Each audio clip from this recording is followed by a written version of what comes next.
আসসালামু আলাইকুম বড় ভাই। দোস্ত ভালো আছিস? হ্যাঁ। অনেকদিন পর দেখা হলো আজকে, তাই বসে একটু আলাপ করি।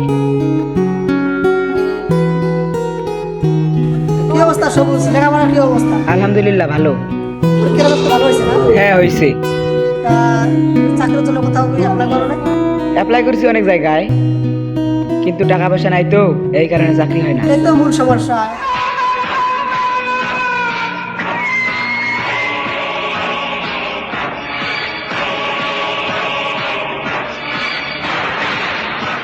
কিরে দোস্ত, কেমন আছিস? এই তো ভালো, তুই কেমন আছিস? এই তো ভালো। চাকরির খবর টবর কি রাখিস? কালকে যে বাংলাদেশ রেলের পরীক্ষা আছে, সেটা আবেদন করছিস কি তুই? হ্যাঁ অ্যাপ্লাই তো করছি, কালকে তো ভাইবা, দোয়া করিস। তোদের অ্যাপ্লাই করে লাভ কি বল? তোরা তো গরিব মানুষ, তোরা কি চাকরি নিতে পারবি টাকা দিয়ে? চাকরি নিব আমি হলাম বড় লোকের ছেলে। তোরা এই আবেদন করা বাদ দে, দেখিস কালকে চাকরি আমার হয়ে যাবে। কিরে দোস্ত, কেমন আছিস? ভালো না রে দোস্ত। কালকে তো খবর টবরকে রাখিস, পরীক্ষা আছে। হ্যাঁ রাখছি।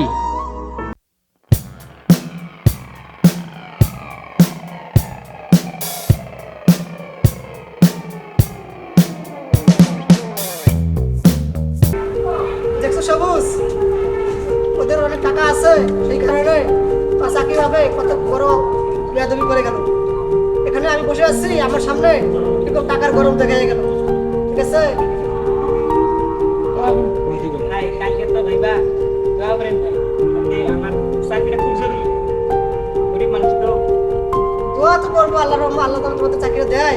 এই একটা জিনিস ভেবে রাখো, এখনকার যুগে আমাদের দেশে টাকা থাকলে চাকরি মেলে, ভালো রেজাল্ট হলেও চাকরি হয় না। তুমি দেখো, ওর অনেক রেজাল্ট খারাপ, তোমাদের থেকে ওর রেজাল্ট অনেক খারাপ, অথচ ওদের টাকা আছে, সে কারণে ওর চাকরিটা হবে। আর তোমাদের টাকা নাই, তোমাদের মামু খালু নাই, তোমার চাকরিটা হবে না। যাদের টাকা আছে তাদের রেজাল্ট খারাপ হলেও তারা চাকরি পায়।